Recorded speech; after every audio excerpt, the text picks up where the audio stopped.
안녕하세요. 오늘도 사연살롱을 찾아주셔서 감사합니다. 저는 30대 후반의 평범한 공무원이에요. 부족하지도 풍족하지도 않은 평범한 집안에서 자랐고 성격도 특별히 모난 구석 없이 남들만큼 원만하고 남들만큼 평범한 축에 들었죠. 물론 저에게도 단 하나 남다른 구석은 있었으니 그것은 바로 튼튼한 체력. 친정 부모님으로부터 물려받은 체력인데요. 학창시절 체력장은 늘 제가 1등에 운동선수 제의도 심심찮게 받아왔을 정도였어요.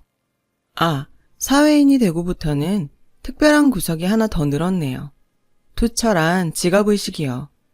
처음엔 그냥 세상 흘러가는 대로 물 흐르듯 정착한 공무원이었지만 각자의 자리에서 최선을 다하는 선배님들의 모습을 보며 하루하루 자부심을 쌓아왔어요. 사회의 안녕에 이바지하고 있다는 자부심 하나로 위험을 무릅쓰고 내달릴 만큼 말이죠. 그런 자부심에 상처를 입고야 말았던 사건이 오늘의 제 사연이에요. 공무원 생활이 안정되어 갈 무렵 저는 지인을 통해 만났고 연애를 이어오던 남자와 자연스럽게 결혼을 하게 되었어요. 홀어머니와 노총각 친형 하나를 둔 남편은 가난한 집에서 자랐지만 구김살 하나 없이 늘 성실하며 포근한 사람이었습니다. 남편의 포근한 모습은 아마도 시어머니를 닮지 않았나 싶었어요. 시댁에 결혼 허락을 받으러 가던 날, 처음 마주한 시어머니는 남편처럼 포근한 사람이었고 훌륭한 음식 솜씨와 함께 저를 아주 크게 반겨주었죠. 어떻게 나름 준비를 한다고 해봤는데 찬들이 입에 맞을지 모르겠구나. 정말 맛있어요. 음식 솜씨가 일품이세요. 다행이구나. 하기사 평생 살림만 하고 산 솜씨가 어디 가겠냐마는 얘기가 나와서 말인데 요즘 같은 시절에 태어났으면 너처럼 훌륭한 직업도 갖고 했을 건데 그게 살짝 아쉬워요. 에이, 과찬이 심하세요.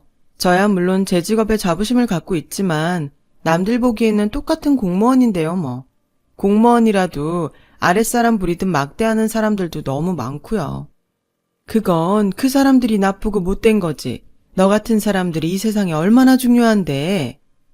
말씀만으로도 힘이 되네요. 감사합니다.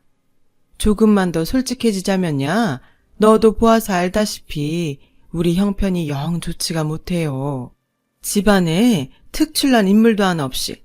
그러니 얼마나 고마운 일이니. 나란 일, 그것도 아주 훌륭한 일하는 며느리가 우리 식구가 되어주어서.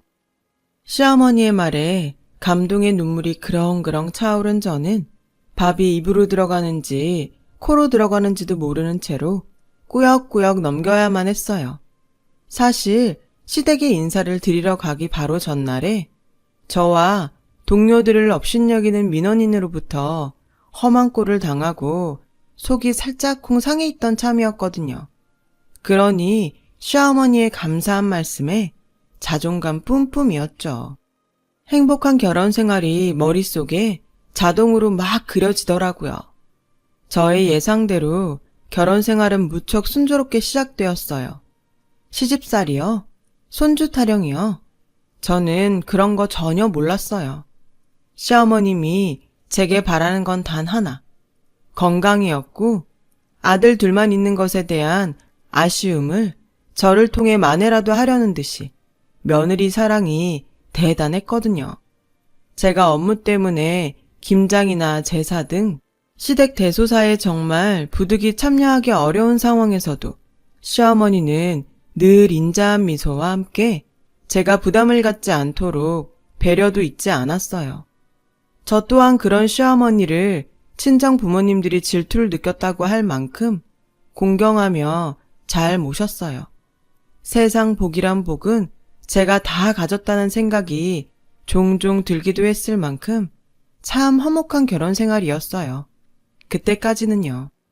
행복한 저의 결혼 생활에 먹구름이 드리워지기 시작한 건 노총각 시아주버님의 혼담이 오가기 시작하면서부터였어요. 시형님들 자리는 소위 사자 들어가는 직업이라 불리는 직업 중에서도 손에 꼽히는 회계사였죠. 또한 무척이나 유복한 집안의 외동딸이라고 했어요. 그 이야기를 처음 알게 된 순간 저는 보았어요. 입이 귀에 걸린 미소를 남몰래 숨기는 시어머니의 모습을요. 당시만 해도 저는 큰 걱정은 하지 않았어요. 시어머니의 생활고를 곁에서 지켜보았고 이따금씩 도움도 드려왔던 저에게도 반가운 소식이었거든요. 이젠 같이 해줄 든든한 사람이 하나 생겼다. 그렇게 생각했어요. 그리고 어머님이 큰아들 걱정은 이제 덜하게 되겠다는 생각에 더 반가웠고요. 혼담의 시작으로부터 얼마 지나지 않아 반가운 소식이 연달아 들어왔어요. 하필이면 상견례 날 저는 당직이 있어서 저녁 식사 자리에 참석하지 못했는데요. 사돈들 분들과 인사를 마치고 돌아온 시어머니가 고민인 척 넌지시 이야기를 들려주더라고요. 회계사라더니 보면 볼수록 탐나는 여식이더라. 듣던 대로 무척 잘 사는 집안인 것 같고. 그래요? 잘 됐네요 정말. 이제 큰아들 걱정은 한시름 덜겠어요. 그럼 거꾸로 내가 걱정이지. 어머님이 왜요? 혹시 양가 차이 때문에 걱정하시는 거라면 그러시지 않아도 괜찮아요. 어머님처럼 좋은 시어머니가 세상에 또 어딨다고요. 그게 아니라 있잖니. 이걸 어떻게 말해야 하나? 그쪽 집안에서 결혼 선물을 해준다더라. 마음에 드는 선물이세요? 들고 말고 할 것이 어딨겠니? 글쎄 5층짜리 원룸 건물을 결혼 선물 차원에서 내 명의로 주겠다는데. 와, 대박.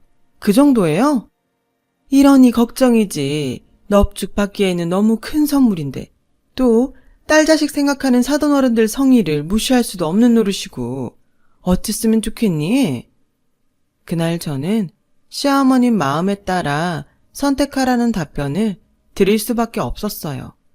제가 끼어들 문제도 고민도 아니라 생각했고 무엇보다 저에게 연달아 묻는 시어머니의 의중이 흔쾌히 받겠다는 방향으로 정해져 있다는 눈치가 빤했거든요. 역시나 시어머니는 형님 친정의 선물인 5층짜리 원룸 건물을 받더군요. 그때나 지금이나 저는 시어머님이 원룸 건물을 선물로 받은 건 전혀 잘못이 아니라고 생각해요. 시어머니 말씀대로 사돈분들의 성의를 쉽사리 거절할 수도 없는 데다가 딸 자식 결혼에 무엇 하나라도 더 쥐어주고 싶어하는 사돈분들의 마음을 저 또한 충분히 이해할 수 있었으니까요. 왜 다들 아시잖아요. 자식 생각하는 부모 마음은 세상 어느 누구든 다 똑같다는 거요. 하지만 문제는 다름 아닌 시어머니였어요. 세상 둘도 없이 좋은 분이었던 시어머니가 변하기 시작한 거예요. 사돈분들에게서 5층 원룸 건물에 명의 이전을 받던 날, 정확히는 명의 이전 며칠 전에 원룸 건물을 시어머니가 눈으로 직접 확인하던 순간부터 변하기 시작했죠. 그 5층 건물은 신축 건물이었어요. 심지어 아주 좋은 목자리에 세워진 건물이더군요. 근처에 오피스타운, 그러니까 사무실 단지가 자리에 있을 만큼 목 좋은 자리였고 모든 입주자들이 직장이었던 덕분에 상업단지나 대학가 원룸에 비하면 관리 또한 훨씬 수월한 곳이었죠. 더욱이 예비 입주자 대기까지 있을 만큼 늘 만실인, 말 그대로 알짜배기 원룸이었어요. 원룸의 임대료는 당연히 새 주인인 시어머니의 몫이 될 예정이었죠. 실제로 명의 이전을 받으면서 임대료 입금 통장도 시어머니의 명의로 함께 옮겼어요. 게다가 형님의 직업은 남들 다 부러워하는 회계사잖아요. 원룸 건물의 돈맛과 회계사 며느리를 얻었다는 부러움을 한몸에 받은 시어머니의 눈에는 평범한 친정에 평범한 공무원인 제가 자꾸만 하찮게 보였던 모양이에요.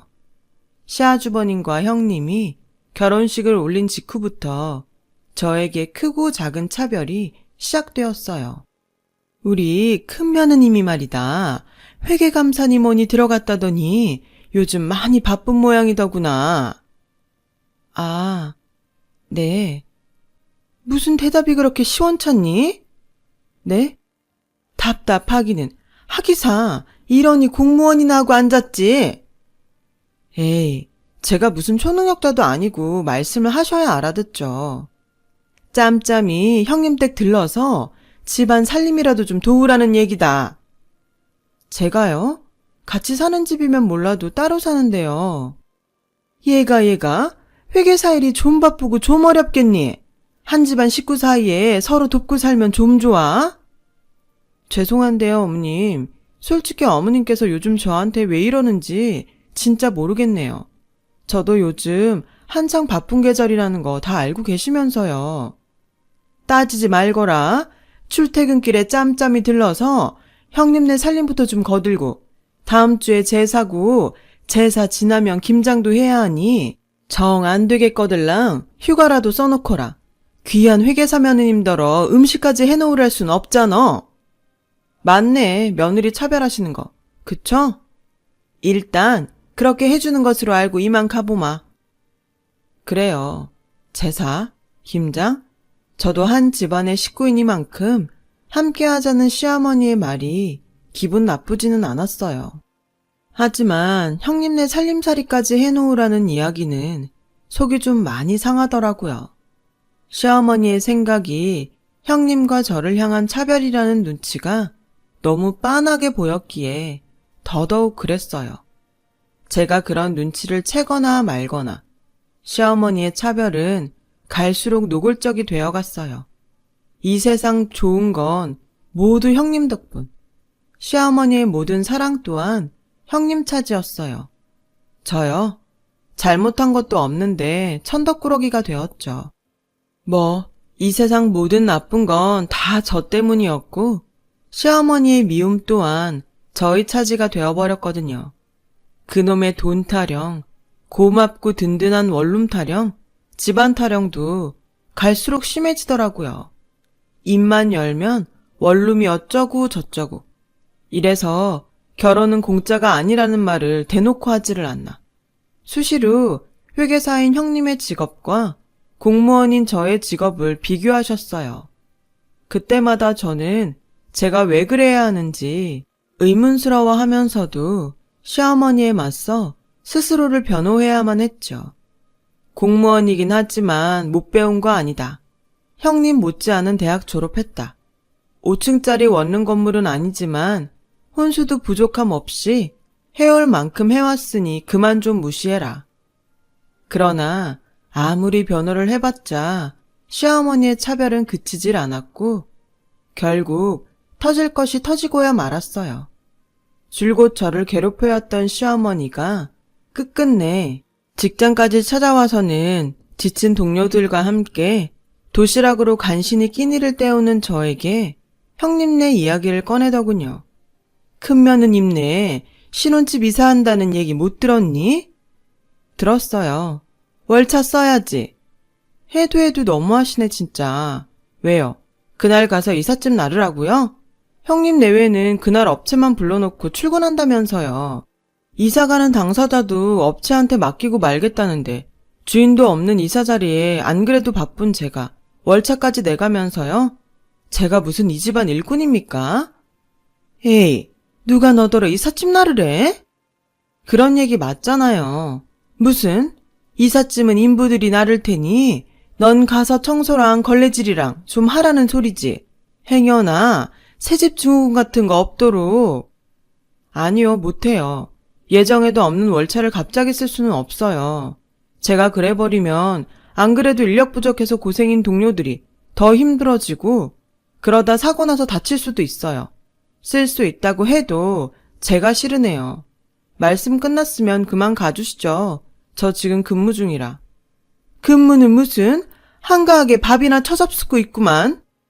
저희는요, 밥 먹고 휴식 취하는 것까지가 다 근무예요. 그러니까 되도 않는 말로 업무 방해하지 말고 그만 가시라고요. 그깟 몸 쓰는 공무원 주제에 바쁘고 힘들기는 무슨? 책상머리에서 서류랑 씨름하는 회계사만 하겠어?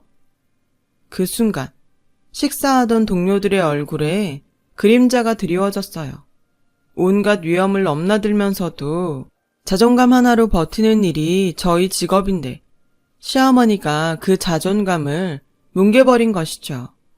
제가 시어머니를 밖으로 내보내려 하거나 말거나 시어머니는 다 들으라는 듯 큰 소리로 진상을 떨어댔습니다. 왜? 내가 틀린 말이라도 했든? 그만하고 나가라니까요. 다들 듣고 있는 거 안 보여요? 속상해하는 거 안 보이냐고요. 아닌 말로다가 그깟 공무원이 뭐 대단한 직업이라고, 사회적으로 대접받는 직업이라면은 우리 큰 며느님처럼 사자 들어가는 회계사 정도는 되어야 하는 것이지. 대단한 돈 벌지도 못하는 꼴랑 공무원 주제도 사람이라고 밥이 입으로 넘어가니? 밥이? 결국 그 자리에 있던 모든 동료들은 수저를 내려놓으며 자리를 피해버렸고 그간 애써 참아왔던 저의 자부심에도 금이 가버렸어요. 이런 이야기나 듣자고 제 몸 다쳐가면서 사회와 국민의 안녕을 위해 힘써왔던 건 절대 아니거든요. 대단한 영광까지는 바라지 않았지만 적어도 그런 취급을 받아서는 안 되는 사람들이라고요. 저와 저희 동료들은. 참을 수 없었어요. 저희 직업의식과 동료들의 자존감을 지키기 위해서라도 절대로 참아서는 안 되었죠. 그래요. 회계사.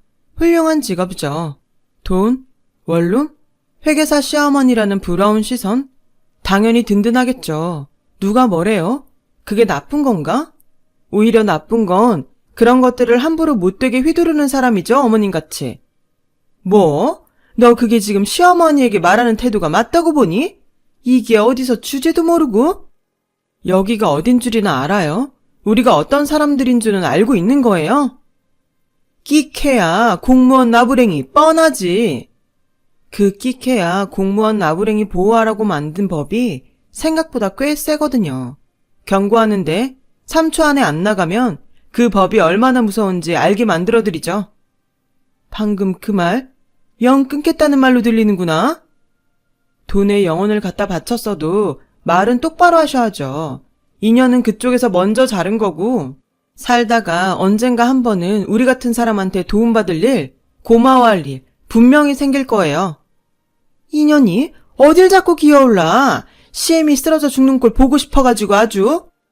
죽는다는 말은 딴 데 가서 하세요. 여긴요. 죽는다 어쩐다 그런 말 함부로 할 수 있는 데가 아니에요. 알아들었으면 검거돼서 끌려가기 전에 본인 발로 곱게 나가주세요. 한때나마 며느리였던 사람이 해주는 마지막 배려니까. 결국 시어머니는 쫓겨나듯 떠났어요. 그 와중에도 체면을 차리는지 코웃음 팍팍 쳐가면서요. 그렇게 저는 시댁과 의절하게 되었습니다. 남편이요? 남편은 진작부터 시댁과 거리를 두자고 얘기해 왔었어요. 그동안 쭉 시어머니의 며느리 차별을 못마땅하게 생각했었고 저와 함께 수시로 맞서주기도 했었고요. 오히려 그날 저와 시어머니의 다툼 이야기를 듣고는 잘했다며 칭찬해 주었죠. 저야 시댁과 의절하면서 다소간의 안정을 찾았지만 시어머니가 동료들에게 떨어댄 진상은 동료들의 마음에 큰 흉터를 남겼고 저는 한동안 그 흉터를 보듬고 다독이느라 부단히 애를 써야만 했어요. 고맙게도 동료들은 금방 괜찮다고 저를 다독였지만요. 사실 저희를 업신여기는 진상들은 종종 만나왔었거든요. 짧은 진통 끝에 비로소 저희는 일상으로 돌아왔고 늘 그래왔듯 사회의 안녕을 위해 최선을 다했어요. 저 또한 긴 소랑 끝에 맞이한 평화들이 무척이나 반가웠죠.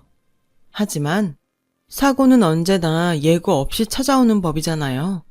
끊겼던 저와 시댁의 인연은 의절로부터 몇 년 뒤 갑작스런 사고로 인해 국면 전환을 맞이했어요. 어느 5층짜리 원룸 건물에 대형 화재가 발생했어요. 시어머니의 건물이었어요. 다행히도 그 건물에는 과거 제가 강력하게 주장했었던 덕분에 화재 경보가 잘 준비되어 있었고 원룸 입주자들은 신속하게 대피를 할 수 있었어요. 하지만 단 한 사람은 그렇지 못했더군요.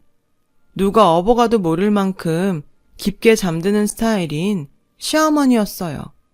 시어머니가 콜록거리며 정신을 차렸을 때는 사방이 거센 불길에 휩싸인 상태였답니다. 꼼짝없이 죽을 위기에 처한 시어머니의 머릿속에 주마등이 한창 흘러가고 있던 그때 어느 소방관 하나가 불사를 헤집으며 나타나더니 자신의 산소 마스크를 시어머니에게 씌워주면서까지 필사적으로 구해내었대요.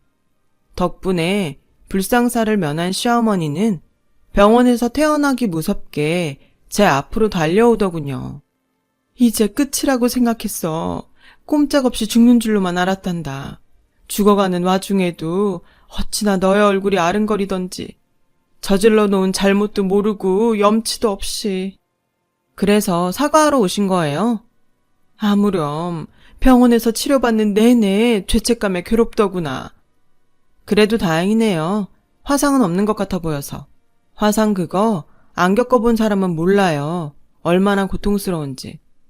다행은 무슨.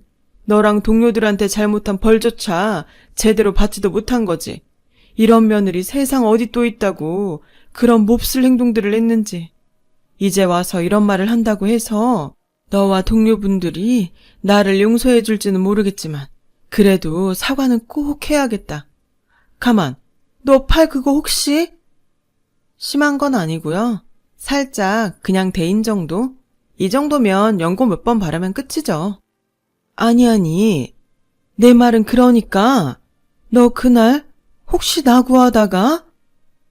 시어머니의 5층 건물이 큰 화재로 전소되던 바로 그날 화염에 둘러싸여 질식하기 직전까지 몰렸던 시어머니는 자신을 구하기 위해 불 속으로 몸을 내던지는 한 소방관을 만났답니다.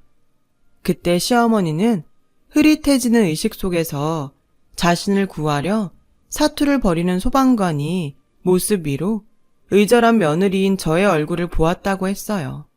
시어머니는 그게 꿈인 줄로만 알았다고요. 염라대왕님이 며느리 그리고 소방관들에게 저지른 잘못을 꾸짖는 차원에서 저의 얼굴을 보여주었다고만 생각했대요. 그래서 시어머니는 구출되어 오는 내내 당신의 잘못을 참회했고 만일 삶의 기회가 다시 주어진다면 저와 소방관 동료들에게 사과부터 하리라 다짐했다고 하더군요. 그래서 퇴원하기 무섭게 저부터 찾았던 거고요. 그랬는데 꿈이라고만 생각했었는데 내가 본 기억이 맞았던 거야? 꿈이 아니었어. 그치? 미안해하실 필요 없어요. 저 개인적으로는 나름 훈장이라고 생각해요. 또 한 생명을 죽음의 수렁으로부터 구해낼 수 있게 해주었던 아주 감사한 훈장이요. 어떻게 뛰어들 생각을 했니? 내가 오죽이나 밉고 원망스러웠을 텐데. 그런 나를 구하려다 너까지 죽을 수도 있었을 텐데. 소방관이니까요. 맞아요. 저는 공무원입니다. 소방직 공무원. 흔히 말하기로는 소방관이요. 꺼져가는 생명을 반드시 구해내야 한다는 신념과 직업의식 하나만으로 저를 희생해 가면서까지 온몸을 내던지는 소방관이요. 큰 잘못을 저지른 끝에 의절까지 한 시어머니가 죽음의 문턱 앞에 놓여 있었던 그때에도 저는 다만 한 명의 소방관이었어요. 그런 저의 말을 들은 시어머니는 저를 힘있게 꼭 안아주시더군요. 시어머니는 제가 당신을 구하느라 입은 팔뚝의 작은 화상 자국에 손수 연고를 발라주며 그간의 모든 잘못을 거듭 사과했어요. 큰며느리와 차별했던 잘못부터 소방서에서 저와 소방관들을 업신여기는 말을 쏟아내었던 행동까지 모두를요. 말로만 그치지 않고 동료들을 하나하나 찾아다니며 허리 굽혀 사과를 전하는 시어머니의 진심이 저의 마음을 움직이게 만들었어요. 시어머니를 향한 미움이 점점 사그러들더라고요. 이런 게 가족이구나 싶기도 했고요. 당분간 어디서 지낼 예정이세요? 어디 뭐 여관방이라도 알아봐야지. 그러지 말고 새 거처 마련할 때까지 당분간이라도 저희 집에서 지내시죠. 아서라, 원룸이 전소되는 바람에 알거지 신세인 거 뻔히 알잖니. 당분간이 평생이 되는 수가 있어. 사람이 염치가 있어야지. 이제 와서 그런 짐까지 너에게 떠넘기고 싶지는 않구나. 저기, 혹시나 싶어서 하는 얘긴데요. 어머님, 제가 드렸던 선물 기억 안 나세요? 선물? 왜 있잖아요. 시아주버님이랑 형님 결혼하던 해 드렸던 어머님 생신 선물이요. 그때 제가 어머님 원룸 건물에 화재보험 들어드렸는데. 알지. 그걸 왜 모르겠니? 근데 왜요? 그래도 제가 명색이 소방관인데 안전 관련된 문제까지도 모르는 척 했을까 봐서요? 그 보험 지금도 있어요. 입주자분들 피해 보상해드리고 난 다음에도 오래된 빌라 전세금 정도는 남을 테니까 어머님 갈 곳 없는 알거지 아니라고요. 그러자 시어머니가 고개를 돌려 흐느끼기 시작하시더라고요. 연신 거절의 말을 꺼내더군요. 목숨 구해준 것도 고마운데 보험까지 당신을 위해 쓸 수는 없다면서요. 저는 그런 시어머니의 마음을 포근하게 감싸드렸어요. 있잖아요, 어머님. 자꾸 거절하시면 제가 밖에서 욕먹고 다녀요. 세상 사람 다 구하는 소방관 며느리가 가족 하나 제대로 못 챙긴다면서요. 그럴 순 없잖아요. 대신 약속 하나만 해주시면 돼요. 앞으로 저와 형님에게 예전 같은 차별은 되풀이하지 않겠다는 약속이요. 전 그거면 충분합니다. 그래, 그러자꾸나. 어떻게 구해준 생명인데 사람답게 살려면 같은 잘못은 되풀이하지 않아야지. 너한테 고맙고 미안해서라도. 소란스러웠던 다툼의 날들과 눈물에 젖은 하루는 비로소 지난 과거의 허물로 저물어 갔어요. 시어머니는 원룸 입주자들에게 피해 보상을 해주고 남은 화재 보험금으로 마련한 작은 빌라에서 지내고 있어요. 죽음의 문턱에서 한 번, 전 재산을 날려먹은 거짓골에서 한 번, 그렇게 2번 기사회생한 셈이죠. 그 격렬한 사선을 넘나들면서 가슴 깊은 참회를 이루었던 덕분일까요? 시어머니는 세상 좋은 분이었던 옛 모습을 되찾았답니다. 가끔씩 저희 소방서로 맛있는 간식도 해다 주시고요. 큰 며느리, 작은 며느리 차별이요? 당연히 없죠. 똑같은 사랑을 베풀고 계세요. 그 사랑이 어찌나 대단하던지 수시로 멋쩍은 일까지 생길 지경이에요. 왜냐하면 시어머니는 지금 이 시간에도 친구분들 앞에서 소방관 며느리 칭찬을 입이 닳도록 전하고 있을 테니까요. 여러분 곁에는 자신의 목숨을 담보로 꺼져가는 생명을 구하기 위해 한몸 기꺼이 내던지는 소방관이 늘 함께하고 있습니다. 그러나 저희의 힘만으로는 부족해요. 가끔 소방차나 구급차가 요란한 사이렌을 울리며 달릴 때면 짜증을 내기보다는 옆 차선으로 잠깐 길을 비켜주시는 것이 어떨까요? 여러분의 작은 배려 하나가 소방관들에게는 큰 힘이 됩니다. 꺼져가는 생명에게 황금 같은 배려를 건네는 여러분들이야말로 진정한 영웅 아닐까요? 글솜씨가 부족한 탓에 두서없는 이야기가 되었네요. 들어주셔서 감사합니다. 오늘도 안전하세요. 여러분, 사연 댓글에 응원과 현명한 조언 부탁드려요. 좋아요와 구독은 저에게 큰 힘이 됩니다. 오늘도 좋은 일 가득하세요.